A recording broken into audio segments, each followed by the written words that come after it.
Good afternoon, class 10th. Children, I hope people are revising whatever is taught to you. And these are the revision videos only. And the first video, as per your demand, is the land reform, right?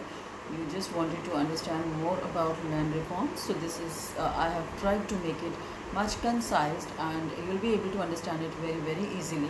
First of all, the definition. The definition of land reform says that it is the redistribution of land.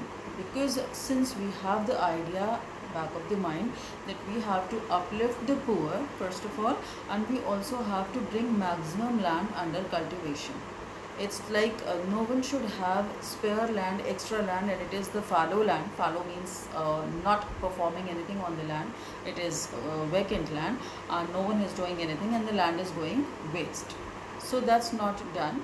Better it should come under cultivation, and production can also be increased, and also the disparity, the discrimination between the rich and the poor can also be equalized, right? So therefore, just keeping this idea in mind, we have the definition as redistribution of land from rich to poor.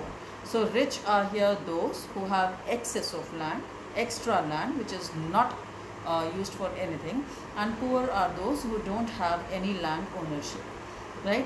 And the objective is income should be increased, production should be increased, and the rural poor can also be uplifted, right? So I have written it there that the purpose of land reform is to help the weaker section of the society by doing justice to land distribution. Doing justice to land distribution means equally dividing land among all the rural people so that they can perform cultivation over the land, right? I have written here that land reform in legislation. Now, legislation means legally what land reform, what government can do with this practice, right? First of all, you always remember, though the directions are given by the central government, the approval of land reform is given by the central government, but otherwise it is under the say discretion of the state government, because you have the intensity of problem different in different states, isn't it? So in that case, depending upon where the problem is much severe and where it is not that much severe, the state government has to decide that what should be done, what should be your pace of redistributing the land among the rural people. So state government has its own discretion about how and how fast and up to what extent this land reform practice has to be followed, right?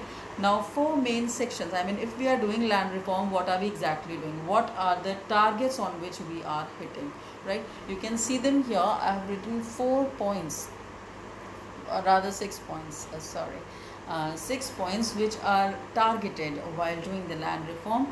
Generally, these are the terms that we face problem in. That's why I have written the detail in front of each and every term. The first one is abolition of intermediaries. So intermediaries are the land collectors. When you talk about that pre-independence situation, when the British rule was there, at that time the lagan collection by the zamindars, right? That is basically the intermediaries. These are the people who are actually mediocres in between you and your government, and they collect the rent for the function you are performing on the land.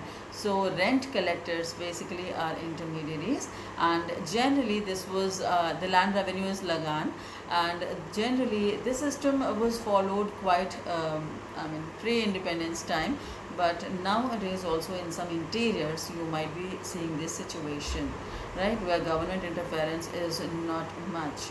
Second thing is tenancy reforms. Tenancy reforms say that if a person, it's just like a tenant staying for a longer time in a house, at that time he holds some rights. People tend to get insecure that if a tenant is staying for say 10 or 12 years, in that case he might get the house allotted. In say I'm talking about 20-25 years back, this was the situation. And similar is, but for land reform, the tenancy reform, this is needed because rural people are really poor, and to help them out, if a farmer is performing on the same land area for a longer time, he is actually given some permanent rights for the land holding, and these rights include the heritability too. That means after the gone of the farmer, this can be inherited by the children, right? Third one is tenancy regulation. Now tenancy regulation means the regulation of the contractual terms, whether if you are giving the land to perform cultivation, in Hindi you call it batai par dena, right? If you talk about this tenancy regulation, you see that what are the dealings that you are doing, whether you are exchanging it for money, or you are paying something off for that, or you may exchange it for the grains, right? So basically the crop share. So it's just the format, what is your kind of deal, and the tenancy regulation actually helps you with the deal so that you are not brought under exploitation. The fourth one is sealing on land holdings. I told you earlier as well that if a person is holding much land, right, so sealing means the limitation, the stop, the fixation, that maximum a person can hold only 200 acres of land, beyond that will be redistributed, right? Also, if you are staying in one state, right, you have your assets in some other state and you are not doing anything there, in that case also the sealing phenomena will be fixed up. Fine. And then you have the consolidated disparate land holdings. This means that generally this is merging of lands. When you have small patches of lands here and there, you merge them all together and you redistribute them so that they can be performed under cultivation. And the last one here is compilation and updation of land records, so that since government is involved here, the government is doing so much for the rural people, targeting so many areas where the people are brought under exploitation. So in that case, all the records, that means the land records, and what is the pattern of distribution, is land reform practice is supposed to be done at higher extent or lower extent. So all the records are kept at one place. So all these points, when you see abolition of intermediaries, tenancy reforms, tenancy regulation, sealing on land holdings, consolidation and compilation, all these collectively, if ever you have to write a detailed question on land reforms, this is the best thing you can write about it, right? And lastly, with land reforms, you just see that India has faced 4 phases for land reform, right? So depending upon that what work is to be done in each phase. When land reform practice was started, at that time phase 1 was there, which was actually targeting the land reforms, the tenancy reforms, the intermediary abolition, because that was the most important problem occurring at that time, redistribution of land and all. And once that was done, then in phase 2 we targeted the wastelands, children. Wasteland means the land which is fallow. Fallow means you are not doing anything on it, right? So that fallow land is targeted and it is brought under cultivation to increase the production. Phase 3 is particularly for soil and water conservation, the watershed management, so that, because we know that it's not only about land, you are studying land management. That's why you are studying land reform. Land reform also takes care of the quality and textures of water and soil. So watershed management and everything will be done there. And lastly, phase 4.